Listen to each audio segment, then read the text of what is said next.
খুয মিন আমওয়ালিহিম সাদাকাতান তুতাহহিরুহুম ওয়া তুযাক্কিহিম বিহা বলেন ইয়াউমা ইউহমা আলাইহা ফি নারি জাহান্নামা ফাতুকওয়া বিহা জিবাহুহুম ওয়া জুনুবুহুম ওয়া যুহুরুহুম ইন্নাল্লাযীনা তাদউনা মিন দুনিল্লাহি ইবাদুন আমসালুকুম। খবর ছড়িয়ে গেল নবীজি শহীদ হয়ে গিয়েছেন। খবর ছড়িয়ে গেল চতুর্দিকে, মদিনায় খবর ছড়িয়ে গেল। মানুষ পাগলের মতো দৌড়ানো শুরু করে দিল। এক মেয়ে লোক দৌড়াচ্ছে ওহদের দিকে। কয়েকজন সাহাবীর সঙ্গে দেখা, তারা জিজ্ঞেস করলেন দৌড়াও কেন, মহিলা যাও কই? কয় ওহদের দিকে যেতেছি। কয় যায় তো কোনো লাভ নাই, যেহেতু তোমার যে স্বামী এসেছিলেন জিহাদের ময়দানে তিনি তো শহীদ হয়ে গেছেন। মহিলা বলতেছে কে শহীদ হয়েছে শুনতে চাই না, আগে বলো নবীজি কেমন আছে। আবার কিছুক্ষণ পর আর কয়েকজনের সঙ্গে দেখা, তারা বলছে মেয়ে লোক দৌড়াও কই? যাচ্ছি ওহদের দিকে। তারা বলছেন যে কোনো লাভ নাই, তোমার যে দুইটা কলিজার টুকরা সন্তান ওহদে এসেছিল দুটি শহীদ হয়ে গেছে। মা বলতেছি ও সাহাবী কে শহীদ হয়েছে শুনতে চাই না, তাড়াতাড়ি করে বলো আল্লাহর নবী মুহাম্মদুর রাসূলুল্লাহ সাল্লাল্লাহু আলাইহি ওয়াসাল্লাম কেমন আছেন। দৌড়াতে দৌড়াতে ওহদের মাঠে সাহাবায়ে কেরাম পরিবেষ্টিত। আল্লাহর নবীর কাছে গিয়ে হুজুরের জীবিত চেহারা মোবারকের দিকে তাকায়া মেয়ে লোকটি কাঁদতেছে আর বলতেছে ইয়া রাসূলুল্লাহ, আমার স্বামী মরা শোক, আমার কলিজার টুকরা দুইটা সন্তান মরা শোক আমার কলিজা থেকে মুছে গেছে, আপনি বেঁচে আছেন তামাম মুসলমানদের চাইতে বড় সান্ত্বনার রায়। ভাইরা আমার, রাসূল করিম সাল্লাল্লাহু আলাইহি ওয়াসাল্লাম এভাবে করে ধৈর্যের পরিচয় দিয়েছেন। গালাগালি দেন নাই, রাগ করেন নাই, বদদোয়া করেন নাই। সুবহানাল্লাহ কোন, সুবহানাল্লাহ। ভাইরা আমার, এই সবর এমন মহান বৈশিষ্ট্য, এর মধ্যে রয়েছে জিহাদের ময়দানে যদি লোক কম হয় আর যদি তাদের মধ্যে সবর থাকে, বেশি সংখ্যক লোকের উপরে আল্লাহ পাক সবরকারীদেরকে বিজয়ী করে দিবেন। কোরআনে কারীমে রব্বুল আলামিন বলেন কাম মিন ফিয়াতিন কালিলাতিন গালাবাত ফিআতান কাসীরাতান বিইذনিল্লাহ ওয়াল্লাহু মা'আস সাবিরিন। এমন ঘটনার বহু নজির আছে যে কম সংখ্যক লোকেদের উপরে আল্লাহ পাক, বেশি সংখ্যক লোকেদের উপর আল্লাহ পাক কম সংখ্যক লোকদেরকে জয়ী করে দিয়েছেন। ওয়াল্লাহু মা'আস সাবিরিন, আর আল্লাহ আছে ধৈর্যশালীদের সাথে। আল্লাহ আছে কাদের সাথে?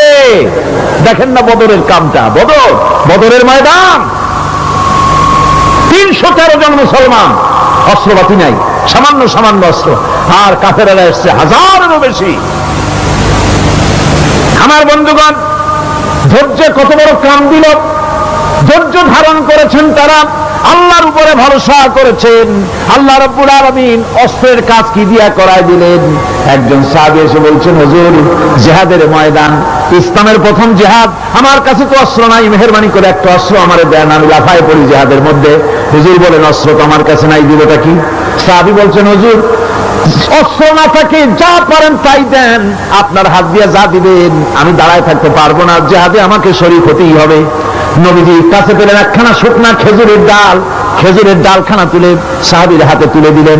সাহাবী বলেন রাসূলের হাতের দেওয়া শুকনা খেজুরের ডালটা নিয়ে আমি যখন কাফেরদের ভিড়ের মধ্যে ঝাঁপায় পড়ে যখন শুকনা খেজুরের ডাল দিয়ে আঘাত দিলাম, তখন ধারালো তরবারে দিয়ে আঘাত করলে যে কাম হয়, শুকনা খেজুরের ডালের আঘাতে কাফের দ্বিখণ্ডিত হয়ে জমিনে পড়ে গেল। ভাইরা আমার, আল্লাহ রাব্বুল আলামিন সবর যারা করে, সংখ্যা যদি কম হয় আল্লাহ পাক তাদেরকে বিজয়ী করে দেবেন, এই ওয়াদা আল্লাহ রাব্বুল আলামিন করেছেন। এই সবরের গুণ ছাড়া জান্নাতেও প্রবেশ করা যাবে না, সবর যদি না থাকে বেহেশতে যাওয়া যাবে না। ভালো করে মনে রাখেন, আল্লাহ পাক বলছেন আম্মা হাসিবতুম আন তাদখুলুল জান্নাতা ওয়া লাম্মা ইয়া'লামিল্লাহুল্লাযীনা জাহাদু মিনকুম ওয়া ইয়া'লামাস সাবিরিন। মনে করেছো এমনি বেহেশতে চলে যাবা? এটা কি মামু বাড়ির আবদার নাকি? এমনি বেহেশতে চলে যাবা?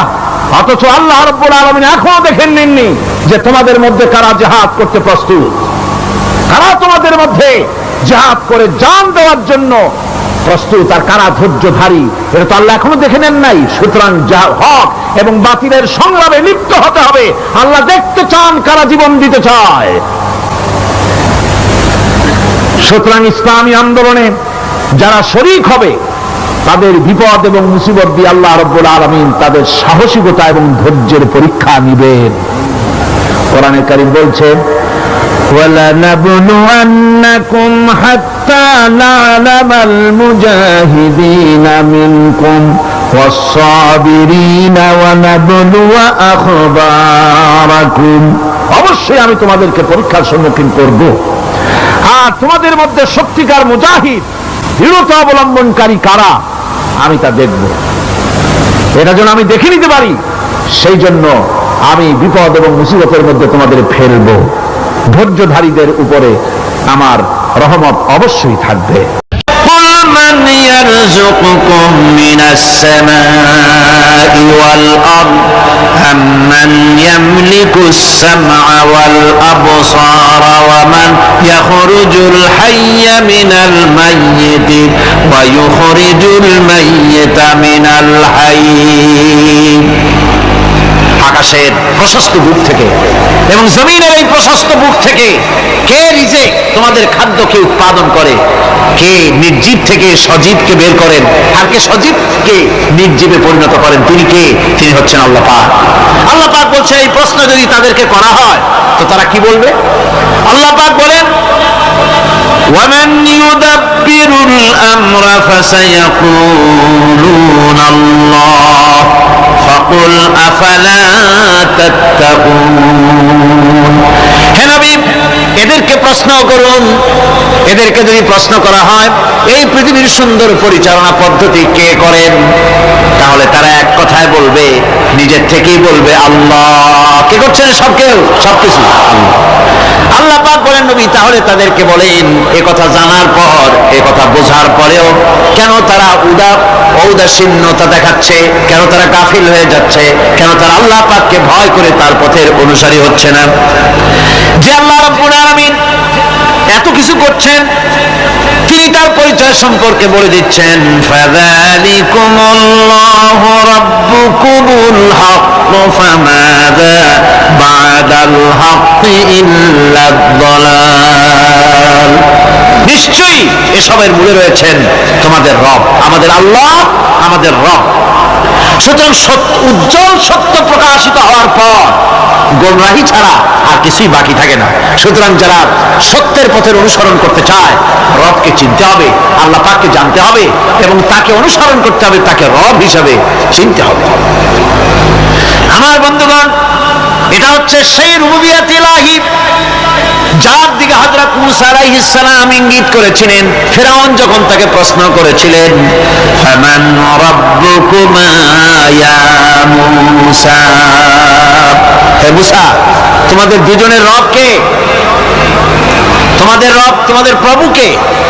তিনি জবাব দিলেন, রব্বুনাল্লাযী আ'তা কুল্লা শাইইন খালকাহু সুম্মা হাদা। রব হচ্ছেন আমাদের তিনি, যিনি নাকি আমাদের প্রতিপালক, আমাদেরকে সৃষ্টি করেছেন এবং আমাদেরকে হেদায়েত দিয়েছেন, সঠিক পথের দিশা দিয়েছেন।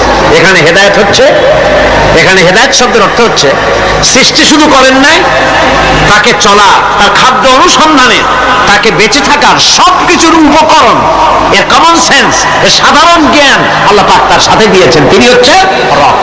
ولا تدع من دون الله ما لا ينفعك ولا يضرك فإن فعلت فإنك إذا من الظالمين। আল্লাহকে ছেড়ে এমন কোন সত্তা কি দেখো না যারা তোমার কোনো উপকার করতে পারে না, তোমার কোনো ক্ষতিও করতে পারে না, তোমার কোনো উপকারও করতে পারে না। এগুলি যেমন মূর্তি পূজার ব্যাপারে বলা হয়েছে, এগুলি ঠিক তেমন দুনিয়ার ভালো মন্দ সবটাই হচ্ছে আল্লাহ রাব্বুল আলামিনের হচ্ছেন এর মালিক। সুতরাং ভালো মন্দ সবটার জন্য হাত পাততে হবে কেবলমাত্র কার কাছে? আল্লাহ পাকের কাছে। জোরে বলেন কার কাছে?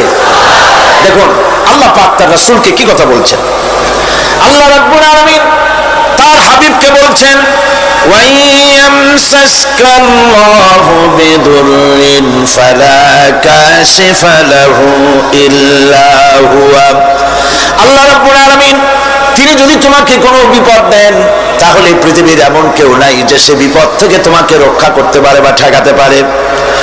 وَيُرِدْكَ بِخَيْرٍ فَلَا رَادَّ لِفَضْلِهِ। আর যদি আল্লাহ পাক আপনার কোনো ভালো করতে চান, উপকার করতে চান, তার থেকে সেই উপকার থেকে আপনাকে কেউ ফিরায় রাখতে পারবে না। তার মানে হলো আপনাকে যদি আল্লাহ ক্ষতি করতে চান, তা কেউ সেই ক্ষতি থেকে বাঁচাতে পারবেন না। আর যদি উপকার করতেও চান, তাও কেউ ঠেকাতে পারবে না। ভালো মন্দ যেটাই হোক সবটার মালিক হতেছেন আল্লাহ পাক। কে মালিক? আল্লাহ সুবহানাহু ওয়া তাআলা। এই কথাগুলি আমাদের কলিজার মধ্যে বদ্ধমূল হতে হবে। আমি এগুলি প্রায় প্রতি বছরই শিরকের ব্যাপারে কিছু না কিছু কথা বলি। তার কারণ হচ্ছে মূল আকীদা হচ্ছে আমাদের তাওহীদ। তাওহীদের উপরে প্রতিষ্ঠিত হতে হবে। একটা বিল্ডিং তৈরি করবেন, বিল্ডিংটার স্থায়িত্ব নির্ভর করবে আপনার সিমেন্ট ভেজাল কিনা। সিমেন্টের চাইতে যদি বালু বেশি দেন, পরিমাপের চাইতে যদি সিমেন্ট কম হয় বালু বেশি হয়, অথবা বালুতে সিমেন্টে যদি মাটি মিশানো থাকে, এ দিয়ে যদি কোনো বিল্ডিং তৈরি হয়, সামান্য ভূমিকম্প বা জোরে বাতাস আসলেই বিল্ডিংটা কাত হয়ে পড়ে যাবে, ঠিক কিনা? একটা বিল্ডিং টিকে থাকে তার ফাউন্ডেশনের উপরে, কিছুর উপরে টেকে, ফাউন্ডেশনের উপরে টেকে। অনুরূপ ভাবে ইবাদতের ফাউন্ডেশন, মুসলমানের ঈমানের ফাউন্ডেশন তার তাওহীদের উপরে। তাওহীদ যত মজবুত, ঈমান তত মজবুত, আকীদা তত মজবুত। আর এখানে যার অসুবিধা হয়ে যাবে, নড়বড়ে হয়ে যাবে, এই ঈমান রূপ, ইবাদত রূপ, তাওহীদ রূপ এই ইমারত টিকতে পারবে না। সেই জন্য শিরক থেকে সম্পূর্ণরূপে আমাদেরকে বাঁচতে হবে। বন্ধুগণ, আমাদের দেশে মানুষেরা শিরকের মধ্যে বেশি মুবতালা হয়, বিদআতের ভিতরে বেশি পরিমাণ মুবতালা হয়। আর এক শ্রেণীর তথাকথিত আলেম এই শিরক এবং বিদআতের ব্যাপারে ওয়াজ করে জনগণকে উদ্বুদ্ধ করে তা করার জন্য। আমাদের দেশে বহুত মাজার আছে, যে মাজারগুলিকে গোসল করানো হয়, মাজার গোসল করানো হয়। আমি কি কোনো বানাইয়া কথা বলি না? এর বাস্তবতা আছে। মাজার গোসল করানো হবে, পীর সাহেবকেও গোসল করানো হবে। পত্রিকায় দিয়ে দেয়, পোস্টার ছাপানো হয়, হ্যান্ডবিল ছাপানো হয়, হাজার হাজার টাকা খরচ করে প্রচার করে লোকদেরকে দাওয়াত দেওয়া হয়। কবর ধোয়া পানি, পীর সাহেবের গোসল করানো পানি। পীর সাহেবের গোসল করাইলো, এই পানি শরীরের কত জায়গা ধুয়ে আসলো, সেই পানি বোতলে ভরে 5 টাকা করে কিনে কিনে লোকেরা খায়। নাউযুবিল্লাহ। এরপরে ঈমানের দাবি কি করে করবে মুসলমান? দুর্ভাগ্য এই মুসলমানের। গোসল শরীফ, নরজ শরীফ, তারপরে খসরজে কি সানাসুর নাকি খসরজ শরীফ, কি নাম হাবিজাবি বানাইছে আল্লাহই জানে। এখানেই শেষ নয়। হযরতে বড় পীর আব্দুল কাদের জিলানী রাহমাতুল্লাহ আলাইহি, আল্লাহর জবরদস্ত ওলি, সাইয়্যিদ, অত্যন্ত উচ্চ মানের আলেম, তার সম্পর্কে এক শ্রেণীর আলেম নামধারী লোকেরা তাকে আল্লাহর কাছে পৌঁছায় দিয়েছে, আল্লাহর সমকক্ষ বলে দিয়েছে। তাকে দস্তগীর বলা হচ্ছে। কিসের দস্তগীর? তো বলে যে মেরাজের রাত্রে রাসূল করিম সাল্লাল্লাহু আলাইহি ওয়াসাল্লাম নাকি কোন জায়গায় আছার খাইছিলেন, আর উনি গিয়া তার হাত ধরেছেন, এই জন্য বলা হচ্ছে দস্তগীর। তিনি তার হাত ধরে তাকে ঠিক করে দিয়েছেন। আবার আরশে তিনি উঠতে পারছিলেন না, সেই জন্য পীর সাহেবের কাঁধের উপরে পা রেখে রাসূল সাল্লাল্লাহু আলাইহি ওয়াসাল্লাম আরশে উঠছে। আল্লাহর সিঁড়ির এত অভাব হয়েছে, এই দুনিয়া থেকে নিতে পারলেন, মহাশূন্য পাড়ি দিয়ে, মহা গ্রাভিটেশন পাড়ি দিয়ে আরশে আজিম পর্যন্ত, সিদরাতুল মুনতাহা পর্যন্ত নিলেন। আর ওইখানে বড় পীর সাহেবকে লাগলো তার কাঁধের উপরে পা দিয়ে তিনি উঠবেন। এর চাইতে বিদআত, এর চাইতে বাজে কথা মুসলমানদের জন্য আর কি হতে পারে? দুর্ভাগ্য এই জাতির। এইসব আলেম নামের কলঙ্ক, যারা নাকি বড় পীর সাহেবের নামে ওয়াজ করে করে বলেন, তার নামে দরুদ বানাইছে, তার নামে বলে ইয়া আব্দুল কাদের জিলানী শাইয়ান লিল্লাহ, যেরকম নাউজুবিল্লাহ। বলা হয় হে বড় পীর সাহেব আপনি আল্লাহর রাস্তায় আমাদের কিছু দেন। আর মিয়া সাহেব আব্দুল কাদের জিলানী রহমতুল্লাহ আলাইহি যা পেয়েছেন আল্লাহর কাছ থেকে পেয়েছেন, তার দেওয়ার কিচ্ছু নয়। যা দিবেন আপনাকে আমাকে আল্লাহ পাক দিবেন। ইয়া গাউস ওয়া আগিসনি বলা জায়েজ নাই, ইয়া গাউস ওয়া আগিসনি বলতে হবে আল্লাহ পাক। গাউস কে? আল্লাহ পাক, তাকে বলতে হবে ইয়া গাউস ওয়া আগিসনি, আয় আল্লাহ পাক তুমি আমাকে সাহায্য করো। সাহায্য করতে পারেন আল্লাহ পাক। বড় পীর সাহেবকে ইয়া গাউস ও আগিসনি বলা যাবে না। গাউসুল আজম এই ডিগ্রি, এই খেতাব বিদআতপন্থীদের বানানো খেতাব। গাউসুল আজম কোন মানুষ হতে পারে না, পারে না, পারে না। গাউসে আজম, গাউসে আজম শুধুমাত্র আল্লাহ রাব্বুল আলামিন। গাউসে আজম কে? আল্লাহ রাব্বুল আলামিন, যিনি মানুষের ফরিয়াদ শোনেন, যিনি মানুষের ফরিয়াদ শোনেন, তিনি হচ্ছেন আল্লাহ পাক। বড় পীর সাহেবকে আমরা শ্রদ্ধা করি, কিন্তু সেই শ্রদ্ধার অর্থ এই নয় যে নবীদের চাইতে তিনি বড়, তিনি রাসূলের চাইতে বড়, তার নামে দরুদ শরীফ বানাইতে হবে, জায়েজ নাই। আশা করি এই সব কথা আপনাদের মনে থাকবে। কি সব কথা তার জীবনী বানাইছে, তার মধ্যে লিখেছেন বড় পীর সাহেবের মা যখন, বড় পীর সাহেব মায়ের পেটে ছিলেন, তখন এক ফকির তার বাড়িতে আসছে। ফকিরকে তিনি ভিক্ষা দিতে বেরিয়েছেন মা, ওই সময় ভিক্ষুক বড় পীর সাহেবের মায়ের উপরে হাত দিতে গিয়েছিল। তখন পীর সাহেব মায়ের পেটের থেকে বাঘের মতো বেরিয়ে সেই ফকিরকে ঘাড় মটকায় দিল। বাজে কথা, কোন ফকির বড় পীর সাহেবের মায়ের গায়ে হাত দেয় নাই, বাজে কথা। তারপরে তিনি বড় মানুষ চিন্তা করেছেন, হরম পাঠাইয়া কারে পিটাইছে, বদনা মারছে, আর এক বাড়ি যাইয়া সেই বদনা দিয়ে পিটাই মাথা ফাটাই দিছে, বাজে কথা। বড় মানুষ চিন্তা করেছেন, সুতরাং এই সমস্ত বাজে কথা কান দেওয়ার কোনো কারণ নাই। ওলিউল্লাহদের কেরামত হক, সন্দেহ নাই, কিন্তু সেই কেরামত মুজিজাকে পার হতে পারবে না। কোন মুজিজা আল্লাহর কুদরতকে পার করতে পারবে না। সেই জন্য আমি কথাটা ক্লিয়ার করে দিতে চাই, নফল সুন্নতের উপরে যেতে পারবে না, সুন্নত ওয়াজিবের উপরে যেতে পারবে না, ওয়াজিব ফরজের উপরে যেতে পারবে না, ঠিক কিনা? আলেম ওলামা এর মর্যাদা, পীর আলেম ওলামাদের মর্যাদা হচ্ছে তাদের মর্যাদায় তারা আছেন। এদের মর্যাদা যত বড় পীর হোক, যত বড় আলেম হোক, সাহাবীদের সমকক্ষ হতে পারবে না, পারবে না, পারবে না। সাহাবায়ে কেরামদের, সাহাবায়ে কেরাম রিদওয়ানুল্লাহ তাআলা আলাইহিম আজমাইন, গোটা পৃথিবী কান খুলে শুনুন, গোটা পৃথিবী সমস্ত আলেম, সমস্ত পীর, সমস্ত বুজুর্গ সব যদি এক করা হয়, একজন সাহাবীর জুতার তলা ধুলাও হবে না। যাদের উপরে আল্লাহ সন্তুষ্ট, আর আল্লাহ যাদের উপরে সন্তুষ্ট, তারাই হচ্ছেন সাহাবায়ে কেরাম রিদওয়ানুল্লাহ তাআলা আলাইহিম আজমাইন। সুতরাং ওলামা পীর বুজুর্গ সাহাবীদের সমান নয়, সাহাবীরা কোনদিন নবীর সমান নয়, আর নবীরা কোনদিন আল্লাহর মর্যাদার সমকক্ষ নয়। কথা ক্লিয়ার হয়েছে? সুতরাং আজ আমাদেরকে বুঝতে হবে, ওয়াইয়াকা নাস্তাইন, ইয়াকা নাবুদু, তোমার ইবাদত করি, ওয়াইয়াকা নাস্তাইন, কেবল তোমার কাছেই সাহায্য চাই। খতমে গাউসিয়া বানাইছে, কোথায় পেয়েছেন? আমরা ওই ধরনের বুজুর্গদের কথা মানি না। যা কোরআনে নাই, যা হাদিসে নাই, নতুন করে যা তৈরি হয়েছে, মানি না, মানি না। আমাকে দেখতে হবে কোরআনে আল্লাহ পাক কি বলেছেন, হাদিস কি বলেছে। এটার নাম ঈমান, এটার নাম কি? কোরআন হাদিস পড়ে যে ঈমান আর আকীদা রক্তের মধ্যে, কলিজার মধ্যে ঢুকেছে, আমাকে যদি হত্যা করা হয়, আমাকে যদি জ্বালানো হয়, পোড়ানো হয়, এই আকীদা থেকে এক চুল সরে যাব না। এখন আমাদেরকে এই আকীদা মজবুত করতে হবে, গোলামি করব আল্লাহ, সাহায্য চাইব আল্লাহর কাছে। এবার আসেন, আল্লাহ রাব্বুল আলামিন সূরা ফাতিহার ভিতরে আমি বলেছিলাম এটা একটা অভিনন্দন পত্র। এটা কি অভিনন্দন পত্র? বান্দা অভিনন্দন পত্র পেশ করতেছে কার কাছে? আল্লাহর কাছে। এই অভিনন্দন পত্রের কয়টা ভাগ ছিল? তিনটা ভাগ। প্রথম ভাগে হলো প্রশংসা, দ্বিতীয় ভাগে পরিচয়, মাশাআল্লাহ, মনে আছে সকলে। এবার আসছে তৃতীয় অধ্যায়। এবার মূল দাবি, প্রশংসা করেছি, পরিচয় দিয়েছি, আমরা তোমার বান্দা। এবার প্রশ্ন হচ্ছে, চাও কি? পরিচয় তো শুনলাম, চাও কি? আল্লাহ রাব্বুল আলামিন আমাদেরকে শিখাই দিলেন, কত বড় মেহেরবান তিনি, কত দয়ালু তিনি।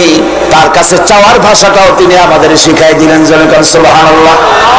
রব্বুল আলামিন আমাদের শিখালেন, এভাবে চাও, ইহদিনাস সিরাতাল মুস্তাকিম সিরাতাল্লাযীনা আন'আমতা আলাইহিম গায়রিল মাগদুবি আলাইহিম ওয়ালাদ-দাল্লিন।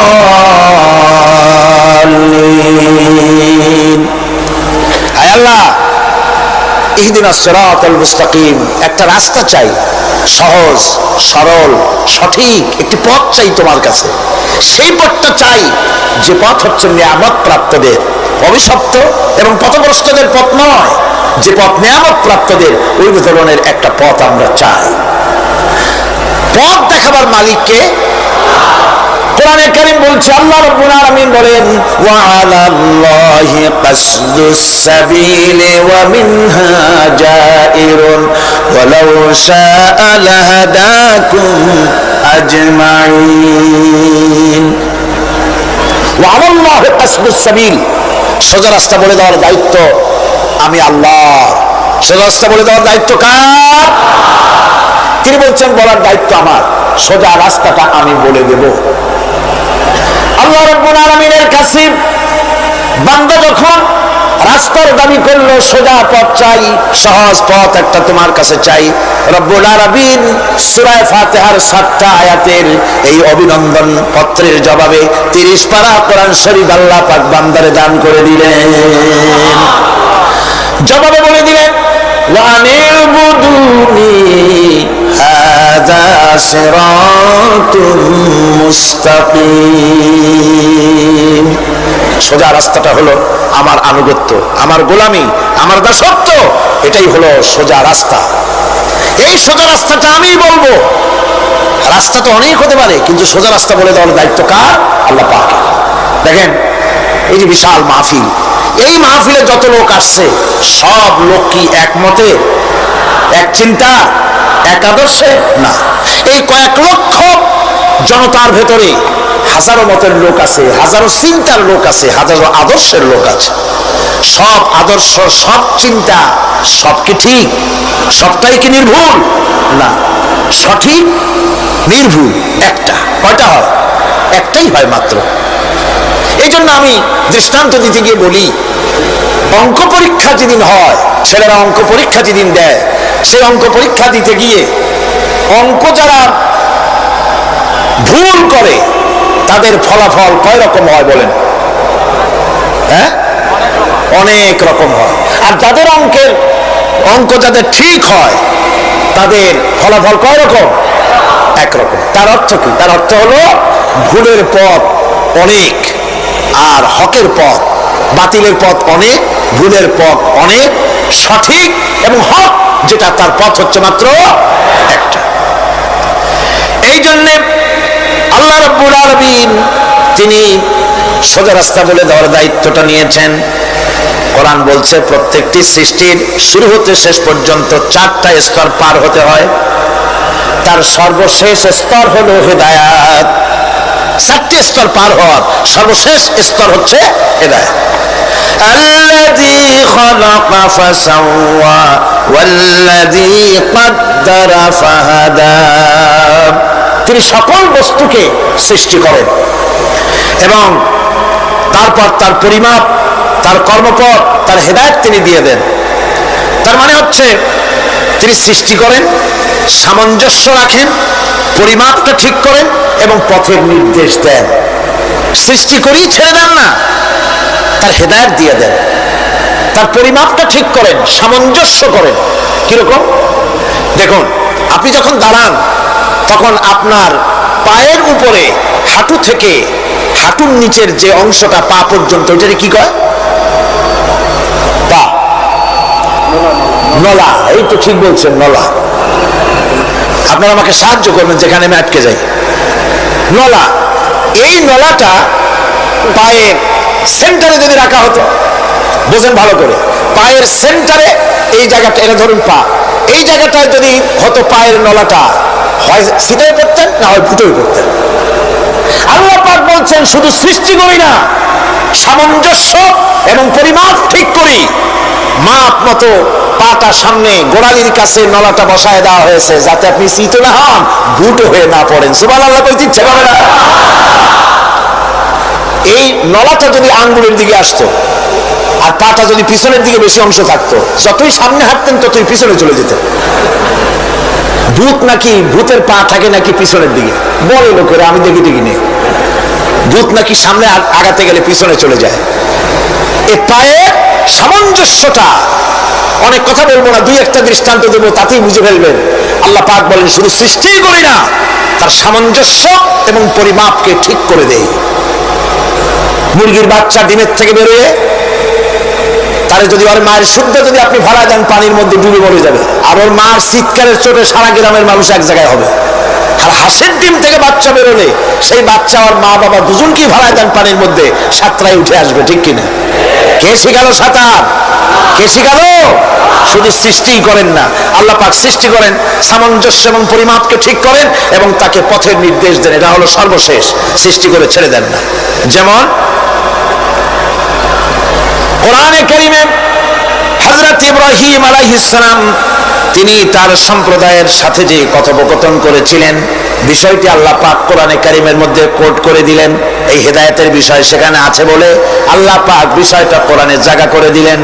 ওয়া ইয ক্বালা ইব্রাহিমু লিআবিহি ওয়া কওমিহি ইন্নানি বারাউম মিম্মা তা'বুদুন ইল্লাল্লাযী ফাতারানি ফাইন্নাহু সায়াহদিন।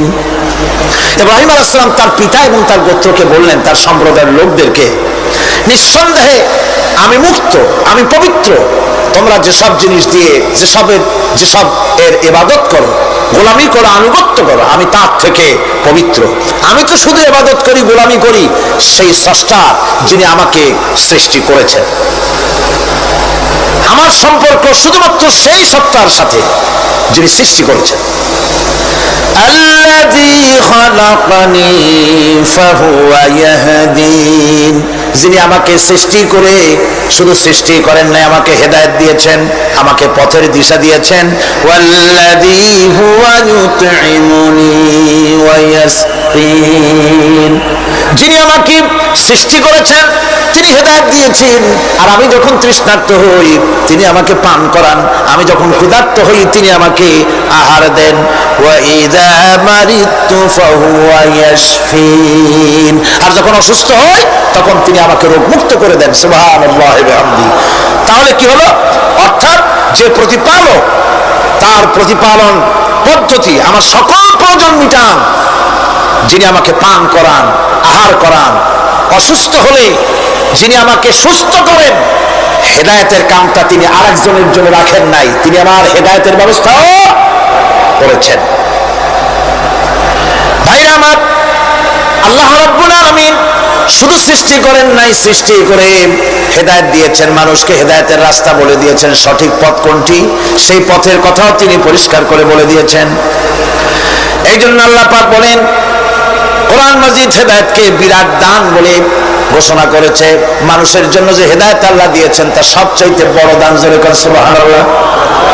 ইন্না খালাকনাল ইনসানা মিন নুতফাতিন আমশাদিন নাবতালিহি ফাজআলনাহু সামিআন বাসীরা, আমি মানুষের মিলিত শুক্র দ্বারা, নুতফা দিয়ে আমি মানুষ সৃষ্টি করেছি এবং তাকে একে একে বিভিন্ন স্তর পার করেছি। তাকে শ্রবণ শক্তি দিয়েছি, তাকে দর্শন শক্তি দিয়েছি। ইন্না হাদাইনাহুস সাবিলা ইম্মা শাকিরান ওয়া ইম্মা কাফুরা, নিশ্চয়ই আমি তাদেরকে তাদের কর্মপন্থা প্রদান করেছি, আমি তাদেরকে হেদায়েত দিয়েছি, চলার পথের দিশা দিয়েছি। এখন ইচ্ছে করলে সে কৃতজ্ঞ হতে পারে, ইচ্ছে করলে অকৃতজ্ঞতার পথও অবলম্বন করতে পারে। আমি তাকে হেদায়েত দিয়ে দিয়েছি, পথ দেখিয়ে দিয়েছি। ডান এবং বাঁ দুটি রাস্তা আল্লাহ পাক দেখিয়ে দিয়েছেন। আসহাবুল ইয়ামিন, আসহাবুল শিমাল, একটা ডানপন্থী আর একটা বামপন্থী। আমাদের দেশে কিছু লোক আছে নাম মুসলমান, কিন্তু বলে যে আমরা বামপন্থী আন্দোলন করি, অথচ সমস্ত ডানপন্থীদের জায়গা হবে জান্নাতে যদি জান্নাতের আমল করতে পারে। ডানপন্থীদের নেতা হচ্ছেন দুনিয়ার সমস্ত পয়গম্বরেরা, আর বামপন্থীদের নেতা হলো শয়তান। বামপন্থীদের নিয়ে শয়তান যাবে কিয়ামতে জাহান্নামে। আল্লাহ পাক রাস্তা বলে দিয়েছে। আল্লাহ রাব্বুল আলামিন বলেন, আলাম নাজআল লাহু আইনাইনি ওয়া লিসানান ওয়া শাফাতাইন ওয়া হাদাইনাহুন নাজদাইন। আমি কি তোমাদের দুটি চক্ষু দেই নাই, দেখার জন্য দুটো চোখ দেই নাই? আমি কি তোমাদেরকে কথা বলার জন্য দুটো ঠোঁট দেই নাই? এরপরে আমি কি তোমাদেরকে ভালো মন্দ বোঝার জন্য আমি কি হেদায়েত দেইনি? ভালো মন্দ সবটা বোঝার জন্য আমি তোমাদেরকে হেদায়েত দিয়েছি। সুতরাং এই হেদায়েতের রাস্তা ছেড়ে দিয়ে তোমরা নিজেদেরকে গুমরাহির মধ্যে ডুবিয়ে দিও না। আমার দেওয়া হেদায়েতের রাস্তায় নিজেদেরকে পরিচালিত করার জন্য প্রচেষ্টা করো।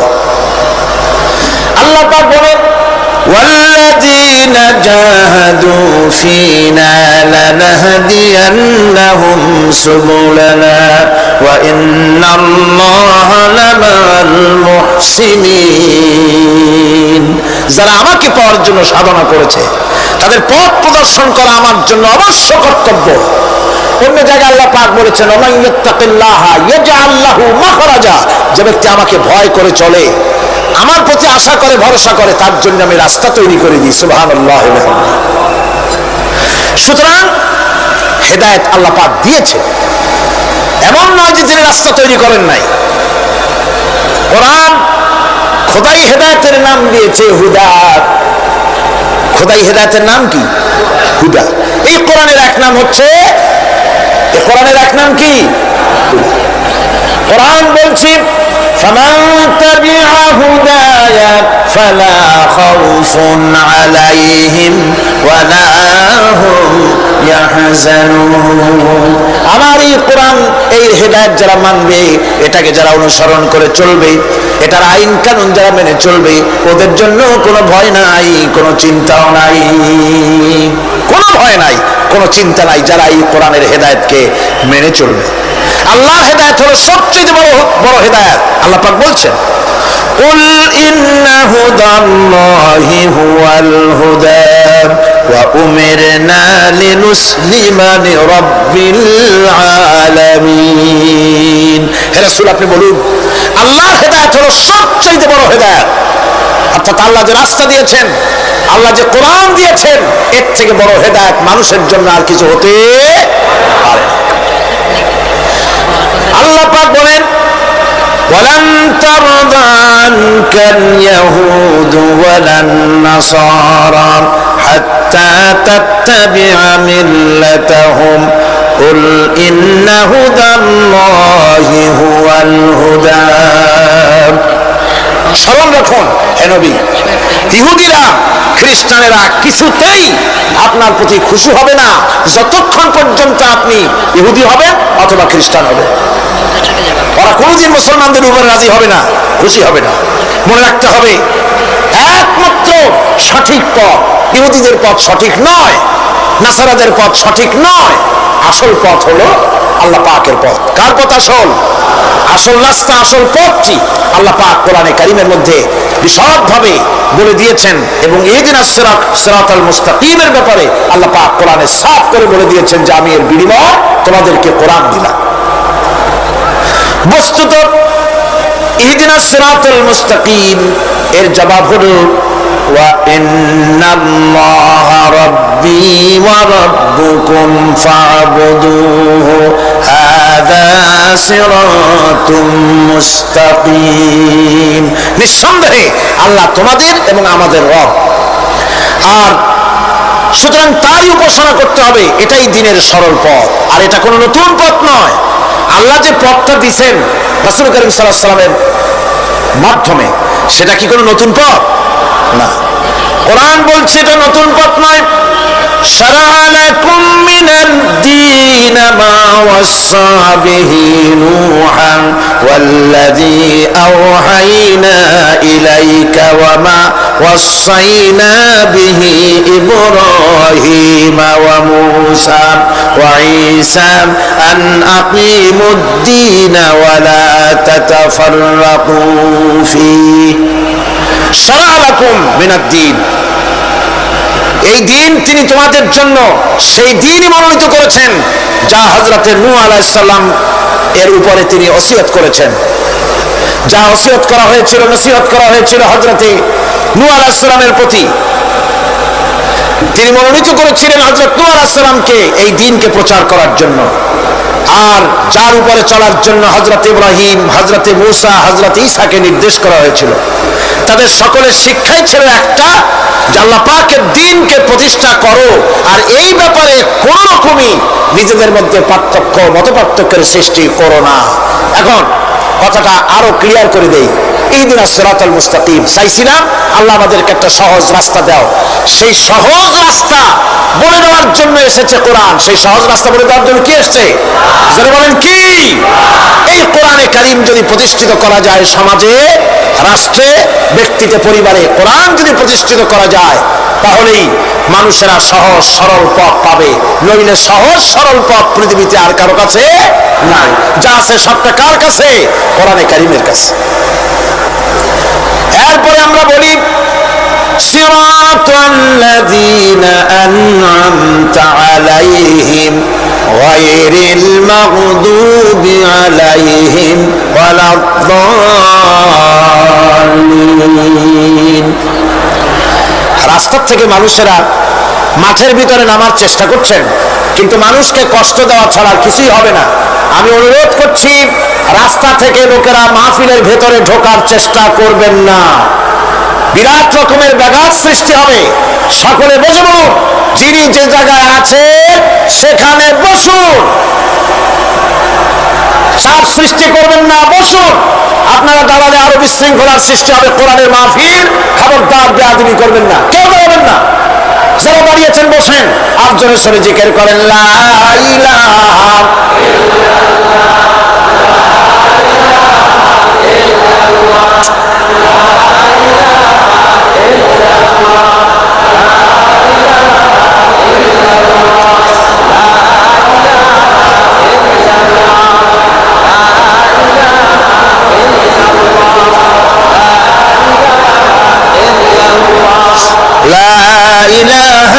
ইল্লাল্লাহ। জোরে বলেন লা ইলাহা লা ইলাহা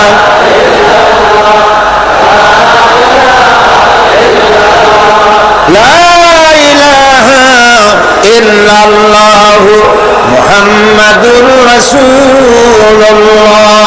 আল্লাহ আল্লাহ আল্লাহ আল্লাহ আল্লাহ আল্লাহ আল্লাহ আল্লাহ।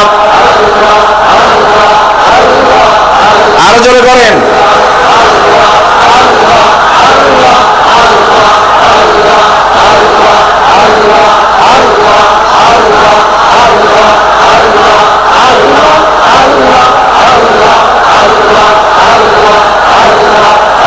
লা ইলাহা ইল্লাল্লাহ মুহাম্মাদুর রাসূলুল্লাহ।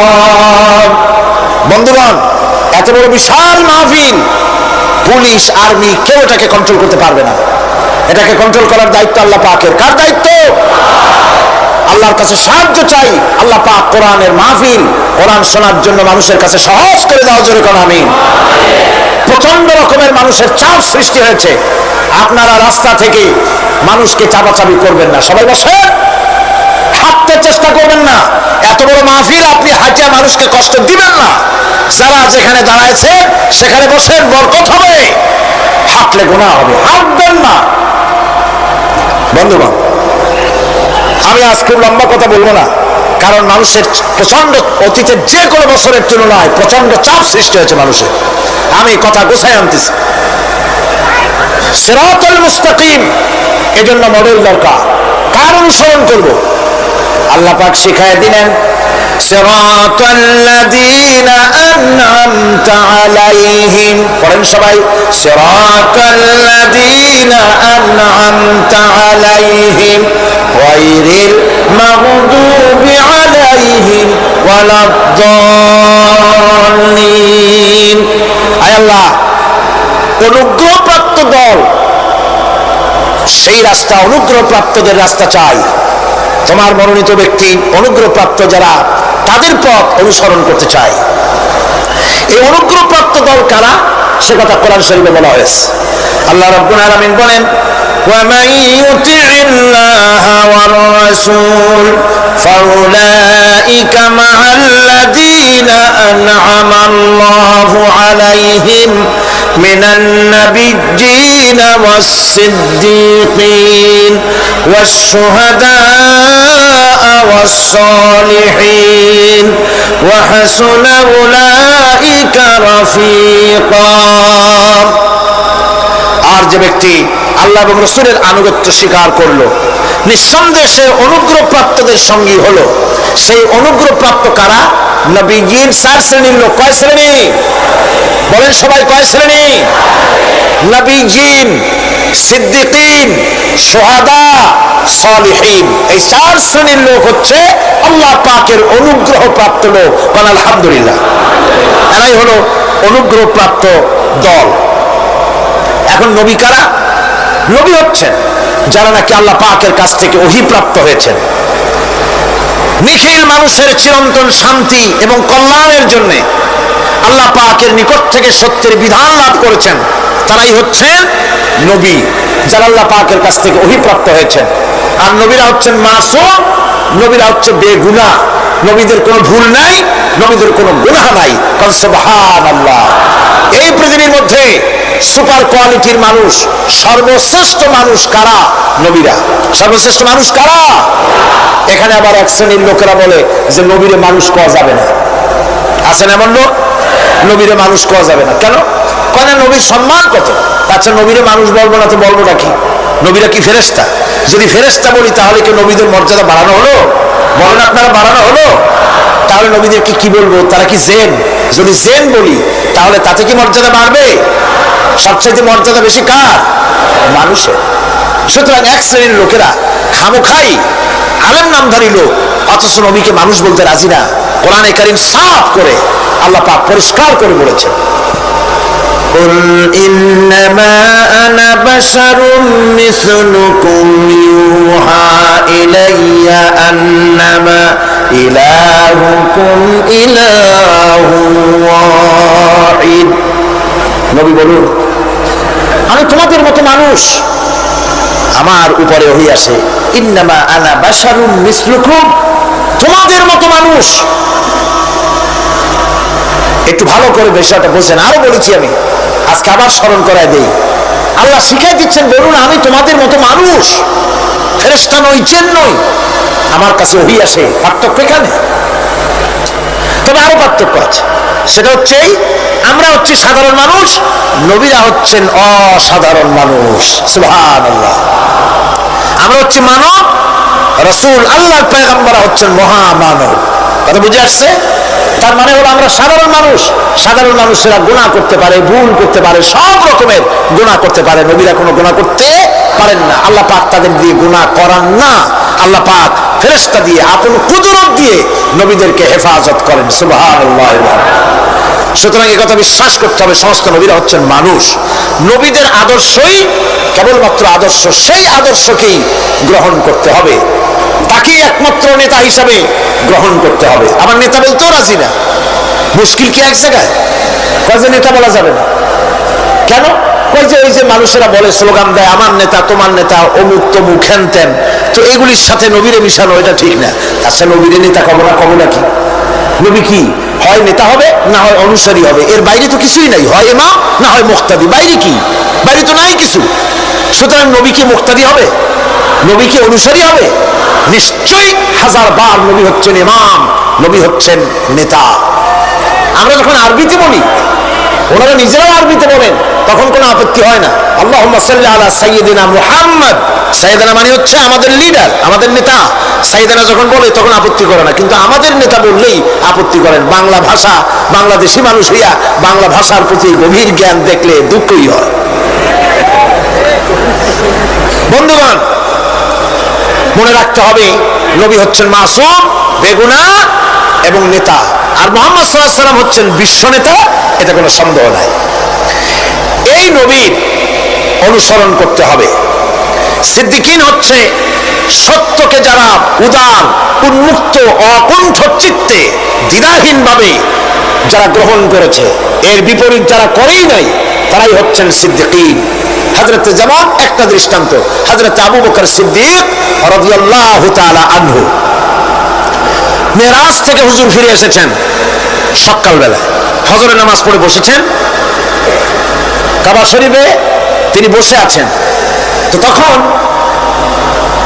আবু জাহেল আসছে, এসে বলছে, মুহাম্মদ সাল্লাল্লাহু আলাইহি ওয়াসাল্লাম, প্রত্যেক দিনই তো নতুন নতুন কথা কও, আজকে কোনো নতুন কথা আছে?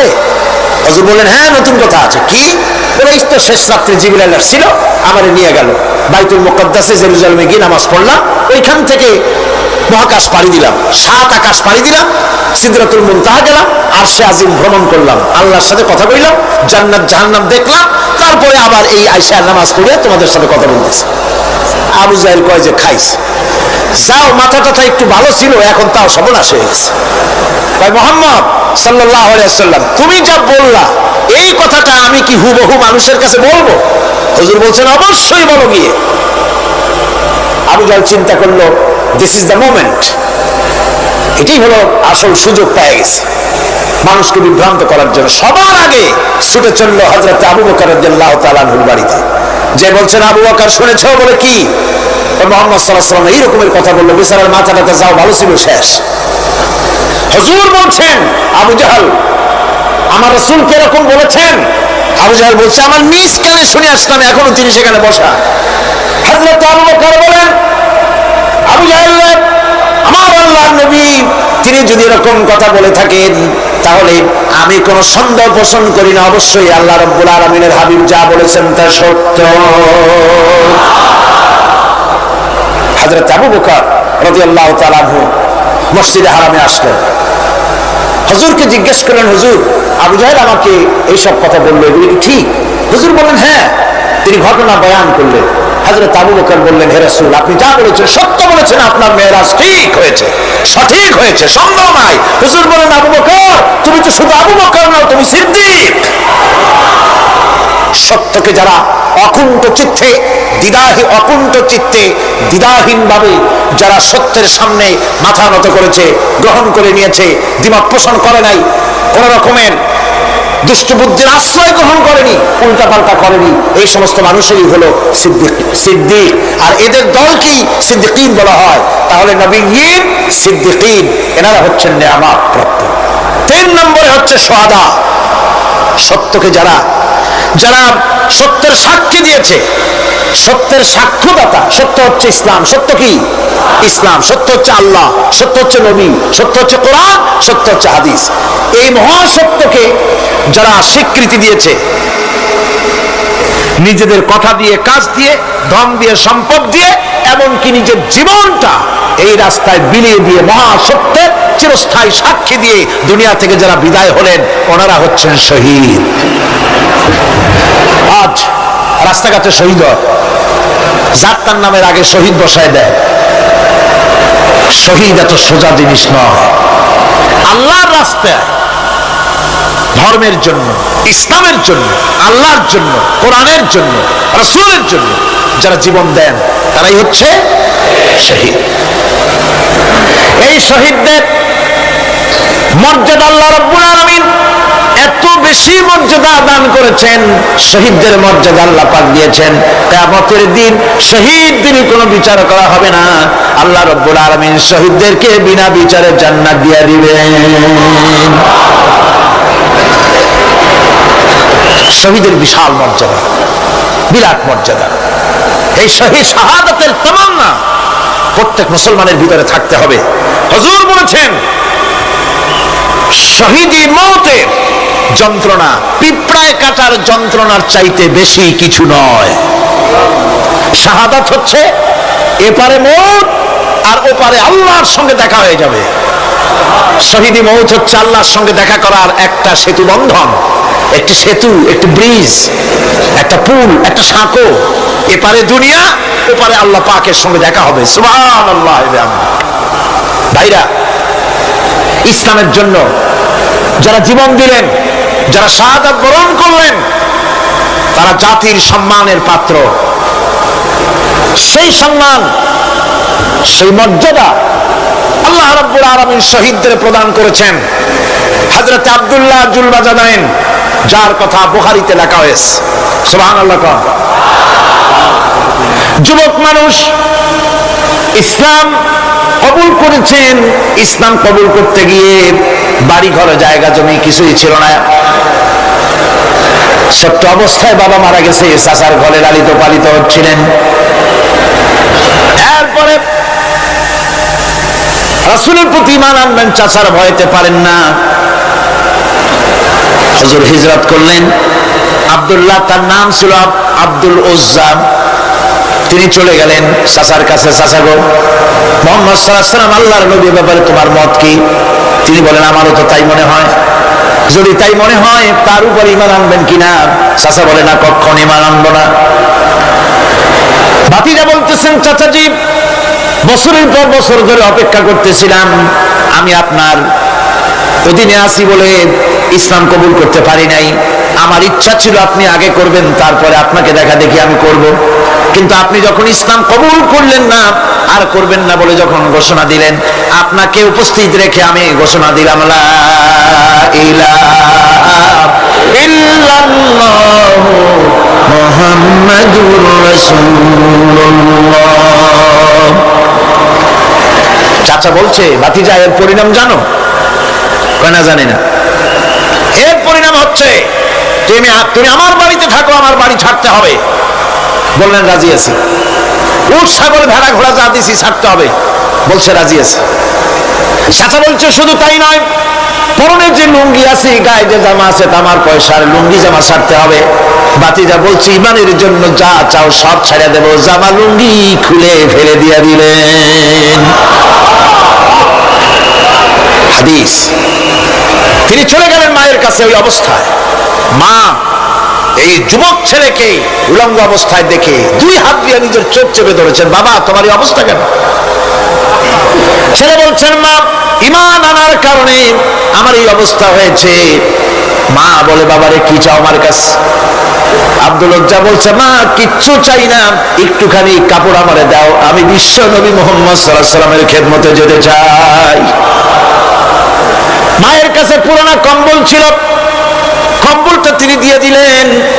হযরতে এখনো তো সে মুসলমান হয়নি, ওই কম্বলটা ছিঁড়ে নিয়ে দুই টুকরা করে কম্বলটা পরলেন, আদাটা, তাতে করে হাঁটু ঢাকে না, আর একটা কোন রকম গায়ে দিলেন। এরপরে হেঁটে হেঁটে কষ্ট করে মদিনায় চলে গেলেন।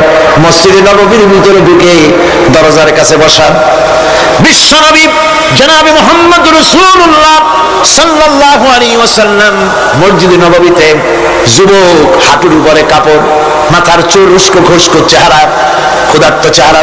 হুজুর জিজ্ঞেস করছেন, তুমি কে? তিনি বললেন, আমার নাম আব্দুল উজ্জা। তোমার এই অবস্থা কেন? তিনি বললেন, হুজুর ঈমান আনার জন্য বাড়ি ঘর জায়গা জমিন উট বাছুর সব হারাইছি, এমনকি পরনের লুঙ্গি আমারে দেয় নাই, মায়ের কম্বলটা ছিঁড়িয়ে গেছি। নবীজি আসহাবে সুফফার ভিতরেই তাকে বসতে দিলেন, তাকে থাকতে দিলেন, আর বললেন তারে কোরআন শরীফ শিখাবা। আব্দুল উজ্জাকে হুজুর বললেন, তোমার নাম উজ্জা নয়, তোমার নাম আব্দুল্লাহ। হাদিস শরীফে এসেছে আল্লাহর কাছে দুইটা নাম বেশি প্রিয়, একটা হচ্ছে আব্দুল্লাহ আর একটা হচ্ছে আব্দুর রহমান। মুসলমান হলেন। এরপরে আসহাবে সফার মধ্যে বসে আছেন, কোরআন শরীফ জোরে জোরে তেলাওয়াত করেন। আসহাবে সফা রাসূলের কাছে নালিশ করলেন, অভিযোগ করলেন, হুজুর এই আব্দুল্লাহর কোরআন শরীফ এত জোরে পড়ে, তার চিল্লানির জ্বালায় আমরা বিশ্রাম করতে পারি না। নবীজি বললেন, সাহাবীরা আব্দুল্লাহকে বেশি করে চিল্লাইতে দাও, বাধা দিও না, কারণ তার ঈমান বড় দামের ঈমান হয়েছে, ঈমান আনতে গিয়ে কিছু আনতে পারে নাই, তাকে বাধা দিও না, প্রাণ ভরে চিল্লাইতে দাও, জোরে জোরে পড়তে দাও। ইতিমধ্যে তাবুকের যুদ্ধের রণদামামা বেজে উঠেছে। রোমান সৈন্যরা হুজুরের সঙ্গে যুদ্ধ করবে, জিহাদ করবে, ইসলামকে পরাজিত করার জন্য তারা আক্রমণের প্রস্তুতি নিল। নবীজি রোমানদের সঙ্গে লড়াই হবে বলে সাহাবায়ে কেরামদের কাছে সাহায্য চাইলেন, যার কাছে যা আছে অস্ত্রপাতি জমা করো, টাকা দাও, পয়সা দাও। সবাই মিলে দিতে লাগলেন। দিতে দিতে মহিলারা গলার হার, নাকের ফুল, কানের দুল হুজুরের সামনে স্তূপ হয়ে গেছে, টাকা করি, সোনা দানা সব শুদ্ধ। হুজুর বলছেন, সাহাবীরা সবাই তো সব জিনিস দিলে, আমার আবু বকর রে দেখি না কেন? হযরত আবু বকর রাদিয়াল্লাহু তাআলা আনহু একটা পিরানের আড়ালে দালালি ছিলেন। হুজুরের ডাক শুনে তিনি আসলেন, হাতে ছোট্ট একটা থলি, চোখে পানি। থলিটা হুজুরের হাতে তুলে দিলেন। হুজুর থলি ছাড়লেন, দেখা গেল কয়েকটা দিরহাম আর কয়েক কেজি গম, আর কিছু নাই। হুজুর তাকালেন, দেখছেন আবু বকর রাদিয়াল্লাহু তাআলা আনহুর চোখের পানিতে দাড়ি ভিজে ভিজে পড়তেছে। হুজুর বললেন, আমার সাহাবীরা আজ তোমরা সকলে মিলে যে দান করেছো, সেই দানের তুলনায় আবু বকর যে দান করেছে আল্লাহ রাব্বুল আলামিনের কাছে তার বেশি মূল্য হয়েছে। মনের মধ্যে অনেকের প্রশ্ন জাগলো, কেমন করে তা হলো? আমরা এত এত দিলাম। হুজুর জিজ্ঞেস করলেন, ও সাহাবী তুমি কত দিয়েছো, বাড়ি কত আছে? তিনি বললেন, এত দিছি, এত আছে। তুমি কত দিয়েছো, কত রেখে এসেছো? প্রত্যেকে এরকম বলল। হযরতে ওসমান, হযরতে ওমর, হযরতে আলী রিদওয়ানুল্লাহ তাআলা আলাইহিম আজমাইন, তারাও বললেন, অর্ধেক এনেছি, অর্ধেক থুয়ে আসছি, 2 ভাগ এনেছি, 1 ভাগ রেখে আসছি। সব শেষে নবীজি হযরত আবু বকর রাদিয়াল্লাহু তাআলা আনহুকে প্রশ্ন করলেন, আবু বকর তুমি কি এনেছো আর বাড়ি কি রেখে এসেছো? হযরত আবু বকর বলেন, ইয়া রাসূলুল্লাহ, ইয়া হাবিবাল্লাহ, আমার বাড়িতে জাগতিক সম্পদ বলতে যা বোঝায় সবটুকু এনে নবীজির কদম মোবারকে দান করে দিয়েছি। আবু বকরের ঘরে এখন আল্লাহ আর তার রাসূল ছাড়া কোনো জিনিস বাকি নাই, যা ছিল সব এনেছি। হুজুর জিহাদে রওনা হলেন 30,000 সৈন্য সাথে, 30 সহস্র সৈন্য নিয়ে নবীজি তাবুকের দিকে চললেন। পথের মধ্যে হযরত আব্দুল্লাহ এসে হুজুরের সামনে দাঁড়ায় গেছেন।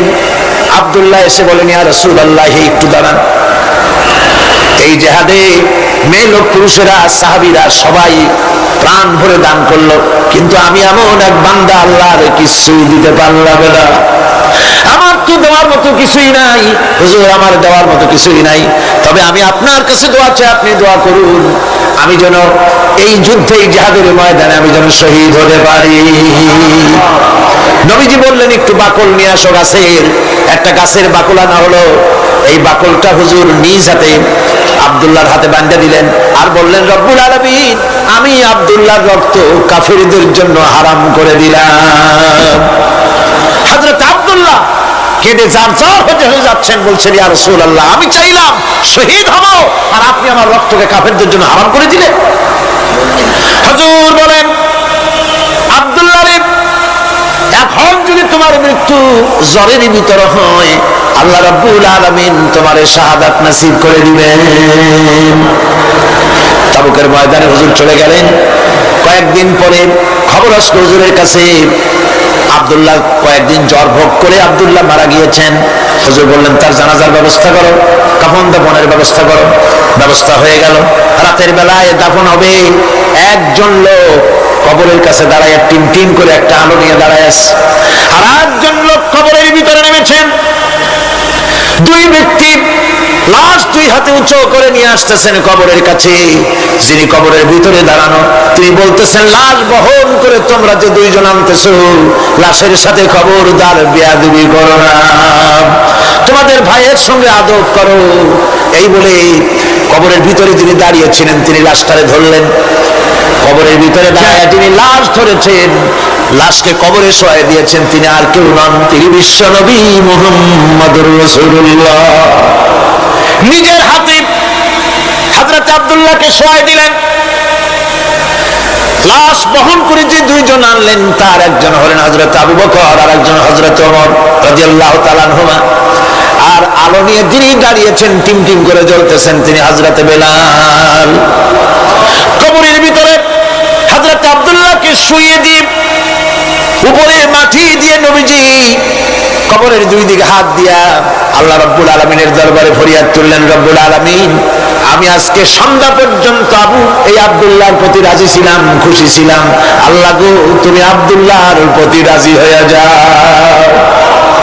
হযরত ইবনে মাসউদ রাদিয়াল্লাহু তাআলা আনহু পাশে দাঁড়ানো ছিলেন, চিৎকার দিয়ে কেঁদে কেঁদে বললেন, আয় আল্লাহ তাআলা, এই কবরের ভিতরে আজকে আব্দুল্লাহর লাশটা না হইয়া যদি আমার লাশ হতো, আমার ভাগ্যটা খুলে যেত। শহীদের মর্যাদা আল্লাহ পাকের কাছে সব থেকে বেশি। এই শহীদের পথ, নিয়ামত প্রাপ্তদের পথ, যারা নিয়ামত পেয়েছে পৃথিবীতে, নবীজিন, সিদ্দিকিন, শুহাদা, এরাই হচ্ছেন নিয়ামত প্রাপ্ত। আল্লাহর রাস্তায় জীবন দেওয়ায় যে মজা, পৃথিবীতে আর কোনো কিছুতে সেই মজা নাই। হযরত ওমর রাদিয়াল্লাহু তাআলা আনহু দোয়া করতেন, আল্লাহুম্মা রযুকনি শাহাদাতান ফি সাবিলিক ওয়াজআল মাউতি ফি বালাদি রাসূলিক।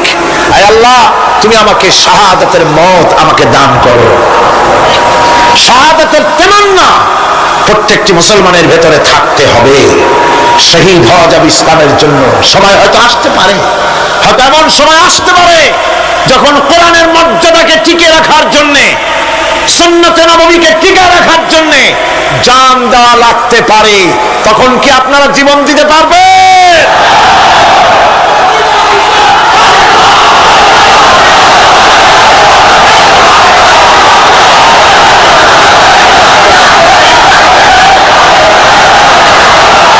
এরপরে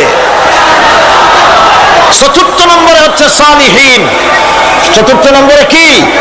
সালিহিন। সালিহিন হচ্ছে জীবনের প্রত্যেকটি ক্ষেত্রে যারা একনিষ্ঠভাবে আল্লাহর বিধান পালন করেছেন, যারা পুণ্যের সাথে সুদৃঢ় থেকেছেন, যারা অটল থেকে পুণ্যের সাথে, হকের সাথে অটল থেকেছেন, কোন অবস্থাতেই ইসলামী আদর্শের বিরুদ্ধাচরণ করেনি, তারাই হচ্ছেন সালিহিন।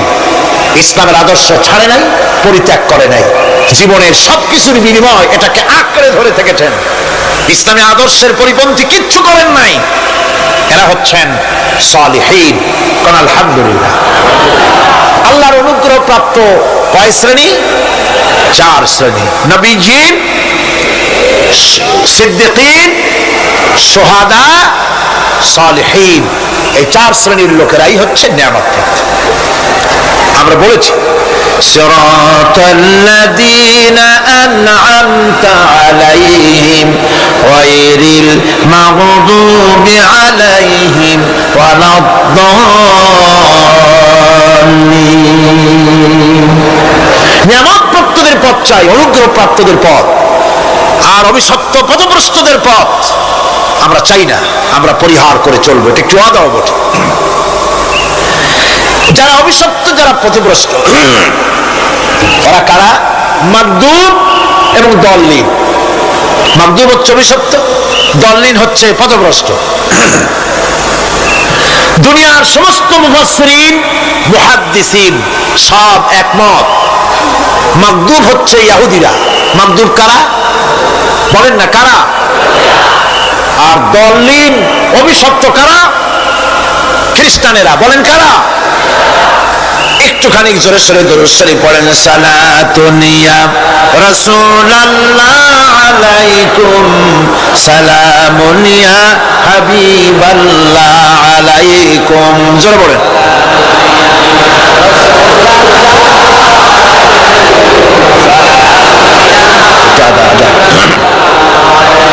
সালাতুন ইয়া রাসূলাল্লাহ।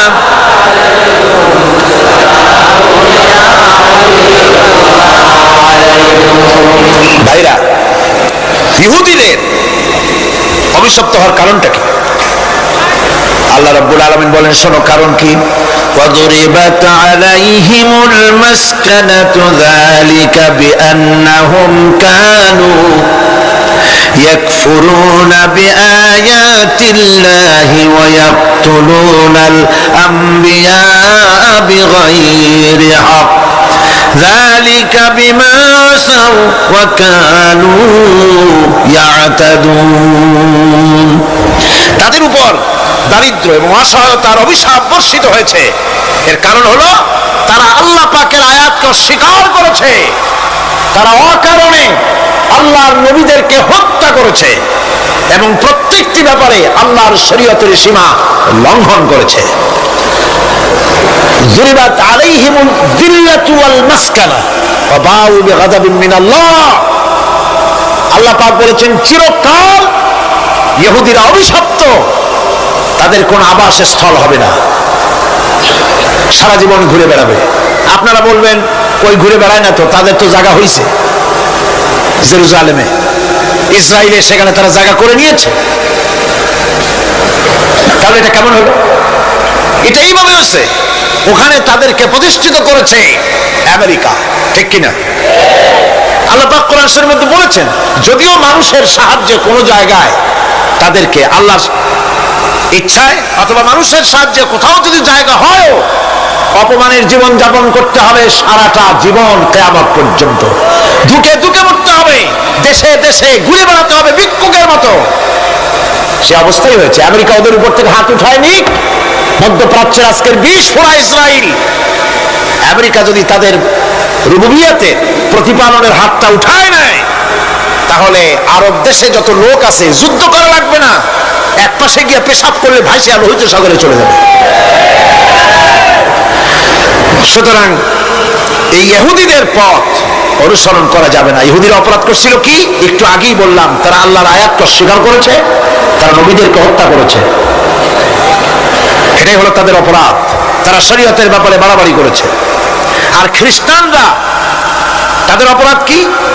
তাদের অপরাধ হচ্ছে তারা আল্লাহর বিধানের উপরে তারাও বাড়াবাড়ি করেছে। তারা নিজেদের আল্লাহর বিধান বাদ দিয়ে নিজেদের মন গড়া জীবন যাপন শুরু করেছে। তারা ঈসা আলাইহিস সালামকে আল্লাহর ছেলে বানাইছে। তারা মদ খায়, তারা জিনা করে, তারা শুকর খায়। তাদের উপরে শরীয়তকে সম্পূর্ণ বুড়াঙ্গুল দেখায়া তারা মুশরিকের চাইতেও খারাপ হয়ে গিয়েছে, ঠিক কিনা? এরা, হিন্দুরা কখনো বলে না যে আল্লাহর ছেলে মেয়ে আছে, বলে নাকি? কিন্তু ওরা আল্লাহর ছেলে বানাইছে, মেয়ে বানাইছে, বউ বানাইছে। নাউযুবিল্লাহ। আমেরিকায়, ইংল্যান্ডে, সেসব জায়গায় গির্জায় আজ আর খ্রিস্টান যাওয়ার লোক নাই। সপ্তাহে একদিন ইবাদত করে, সানডে। সেই সপ্তাহের একদিন ইবাদত করতে লোক পাওয়া যায় না। সেদিন তারা ফুর্তিনার্তি করার জন্য বউ বাচ্চা নিয়ে, মদ টদ নিয়ে, সিবিচি গিয়ে কাপড় চোপড় ভালাইয়া যা খুশি তাই করে। তারা মসজিদে আসে, কি বলে, গির্জায় যায় না। ফলে আমার নিজের চোখে দেখেছি বহুত গির্জা এমন আছে যার সামনে লেখা আছে ফর সেল, বিক্রয়ের জন্য। এই সাইনবোর্ড যখন লাগায়, এলাকার মুসলমানেরা চান্দা তুলিয়া গির্জা কিনা সব সমানে মসজিদ বানাইতেছে। ইংল্যান্ডে আজ থেকে 100 বছর আগে মসজিদ ছিল মাত্র একটা। সেই গ্রেট ব্রিটেনে এখন মসজিদের সংখ্যা 7,000-এর উপরে। আলহামদুলিল্লাহ। সুতরাং এই খ্রিস্টান এবং ইহুদিদের পথ অনুসরণ করা যাবে না। কিন্তু তারপরেও আমরা অনুসরণ করছি না, করছি না? করছি।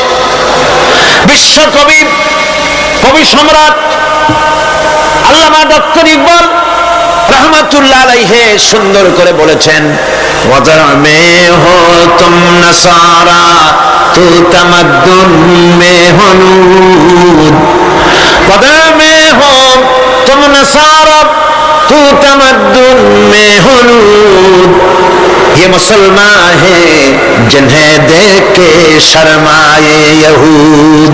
চাল চলনে হিন্দু তুমি, বেশভূষাতে খ্রিস্টান, মুসলমান এই, যারে দেখে ইয়াহুদ করে লজ্জা জ্ঞান। তুমি নাকি মুসলমান? কাপড় চোপড় দেখলে মনে হয় তুমি তো খ্রিস্টান। জামা কাপড়, তোমার অবস্থা দেখলে মনে হয় তুমি খ্রিস্টান। তোমার ওঠা বসা, বিয়ে শাদী, সংস্কৃতি দেখলে মনে হয় তুমি হিন্দু। আর লেনদেন দেখলে ইহুদিরা পর্যন্ত তোমাকে ঘৃণা করে। কথা ঠিক কিনা? কথা ঠিক কিনা? এই হলো মুসলমানদের অবস্থা। সুতরাং আল্লাহ পাক বলছেন ইহুদিদেরকে ছাড়তে হবে, খ্রিস্টানদের অনুকরণ ছাড়তে হবে। ইহুদি খ্রিস্টান সকলের অনুকরণ ছেড়ে দিয়ে নিয়ামত প্রাপ্ত ওই 4 শ্রেণীর লোকের অনুসরণ করতে হবে, তাহলেই খাঁটি মুসলমান হওয়া যাবে। কল আলহামদুলিল্লাহ। এই হলো সূরা ফাতিহা, যা গত আজকের দিন সহ 5 দিন আমরা আলোচনা করলাম। কল আলহামদুলিল্লাহ। এখন এই সূরা ফাতিহাকে আমি আপনাদের পকেটে উঠাই দিতে চাই, যাতে করে মনে থাকে। 5 দিনের অনেক কথা এক জায়গায় করে দিলে মনে করতে সুবিধা হবে, ঠিক কিনা? মনে রাখতে সুবিধা হবে। সূরা ফাতিহা আয়াত কয়টা? এই 7টি আয়াতের 7টি শিক্ষা আছে। সূরা ফাতিহার শিক্ষা 1, সকল প্রশংসা কেবলমাত্র হাদিস শরীফে এসেছে, ইদা মুদিহাল ফাসিকু ইহতাজ্জাতিল আরশ। যখন কোন ফাসিকের প্রশংসা করা হয়, যে ব্যক্তি নামাজ পড়ে না, রোজা করে না, দিন মানে না, ঈমান নাই, চরিত্র নাই, এমন লোককে যখন প্রশংসা করা হয়, আল্লাহ পাকের আরশ গোসায় থরথর করে কাঁপতে থাকে। সুতরাং সমস্ত প্রশংসা হবে কার?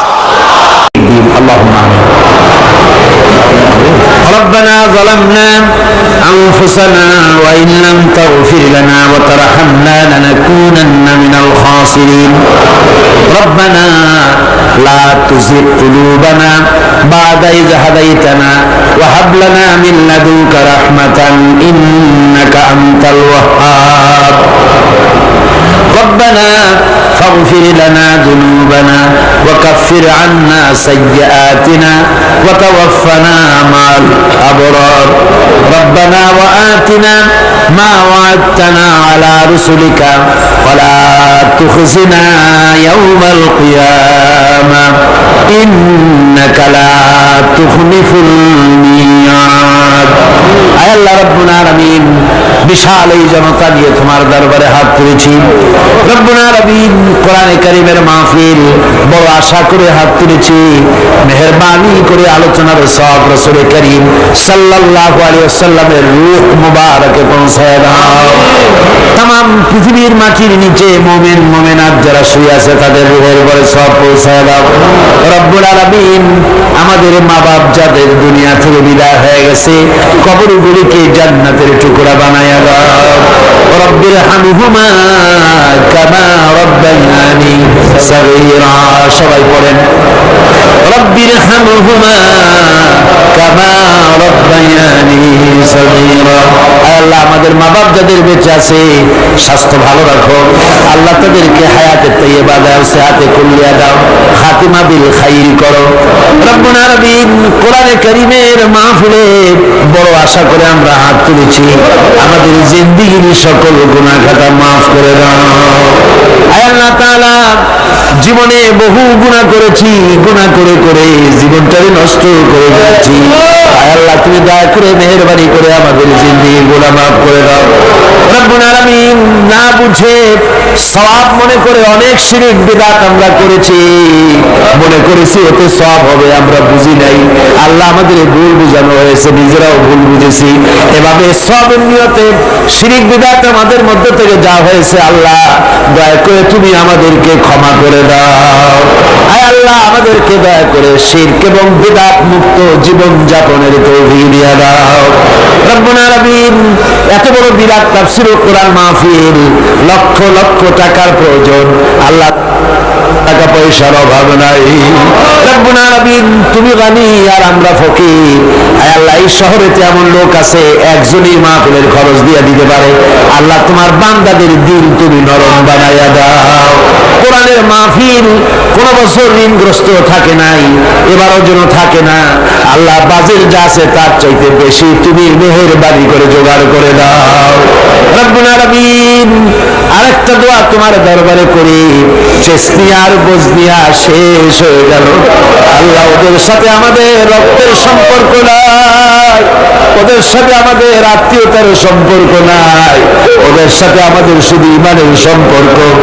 আল্লাহ ওদেরকে মেরে মেরে কাফিররা শেষ করে দিল মাবুদ। বজনিয়ার চেস্তিয়ায় আর একবার তুমি তোমার রহমতের ফেরেশতা পাঠায় দিয়া সাহায্য করো আল্লাহ। কাশ্মীরের মুসলমানদের উপরে আরেকবার সাহায্য করো রব্বুল আলামিন। এই মাহফিল আল্লাহ যত মানুষ আসে আল্লাহ বড় আশা নিয়ে আসে কোরআনের মাহফিলে। অনেকের রোগ ব্যাধি আছে, তাদের ধারণা কোরআনের মাহফিলে দোয়া কবুল হয়। আল্লাহ তুমি দয়া করে এই ধারণা তুমি মঞ্জুর করে নাও। যার যত রোগ আছে, বালাই আছে, ব্যাধি আছে, আল্লাহ সকলকে মাফ করে দাও। সুবহান রাব্বিকা রাব্বিল ইজ্জাতি আম্মা ইয়াসিফুন ওয়া সালামুন আলাল মুরসালিন আলহামদুলিল্লাহি রাব্বিল আলামিন। ওয়াজআল আখিরা কালিমাতিনা ইনদাল মাউত লা ইলাহা ইল্লাল্লাহু মুহাম্মাদুর রাসূলুল্লাহ। আসসালামু আলাইকুম ওয়া রাহমাতুল্লাহ।